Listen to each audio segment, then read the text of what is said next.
Hello folks, this is Cousin Jeek here on this beautiful day in November, and I ain't been on these here airways for a while, so I know some of you folks are probably going through Jeek withdrawal. But anyway, what I got for you today is very important. You see, there's always these folks that are trying to call you and to get your business to do this or that, and you just know that 90% of them fellers are crooks. They just want your money, they don't care about you. So anyway, I have developed some strategies to deal with those folks, pretty much for the experiences of my relatives, which I'm going to pass on to you. Now, of course, I don't actually use any of these strategies myself because I always try to take the moral high ground. But anyway, here we go.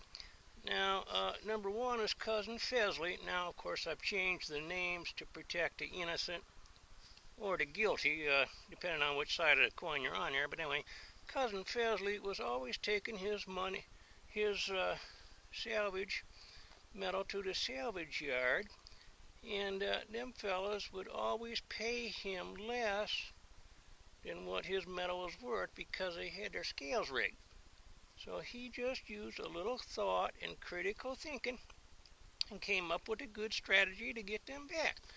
Now what he done was he took 2 tanks and welded them to the bottom of his truck. Now when he was ready to go to the salvage yard, he'd fill those tanks with water and just put a little metal in his truck, and then he'd go to get weighed. Now, of course, he'd always go on a rainy day. That way, when he got to the place where he emptied out his metal, he just opened a valve on them 2 water tanks and all that water dripped out, making his truck a whole bunch lighter.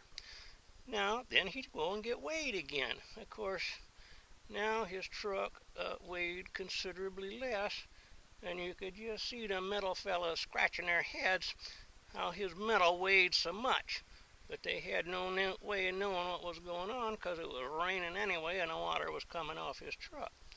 So anyway, that is strategy number 1. Now number 2 was Cousin Marvel, and once again the name has been changed. Now he was always getting calls from them lawn fertilizer folks just to driving him crazy and overcharging them, of course, once they got there. So he devised a plan through his own ingenuity. Now, when them fellows would come and fertilize his lawn, why, he'd wait a day or 2, and then at night make up his own mixture of weed and grass killer and salt and gasoline and put it in a sprayer, and then go out and spray his lawn at night. Well, the end result is, you know, all that grass turned as brown and crispy as could be, and he would call them fellows back to see what was wrong with his lawn. Of course, them fellows are scratching their heads because they thought they'd done everything right. Well, after a couple times of that, resodding his lawn and going through all that, you can understand that he pretty much owned a couple of them there fertilizing companies. Now, one quick last one here, just to give you the kind of strategy that will help you recoup your money on some of these crooks, was Cousin Marvel. Now, Cousin Marvel had them bug-killing folks coming out, and they'd spray around his foundation and act all smart about it and try to convince him he had bugs when he knew he didn't.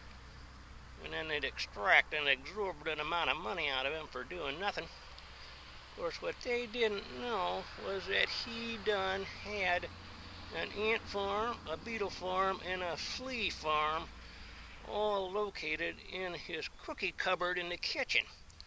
So after them fellas came and sprayed his house for bugs, he'd wait a couple days, let all them bugs out of his bug farms, and then he'd call them fellows back to check on how their bug killing was doing. Well, you can imagine there's bugs crawling all over the place, fleas and ticks and ants and beetles. Well, you can guess the end of the story on that one. He pretty much owned that bug killing company too. So anyway, just a little thought, a little critical thinking, and you can come up with these strategies yourself. Of course, as I said, I usually take the high ground and don't do them myself.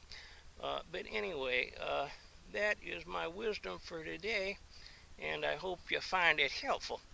Anyway, this is Cousin Jeek signing off and saying we'll talk at you later. Bye bye now.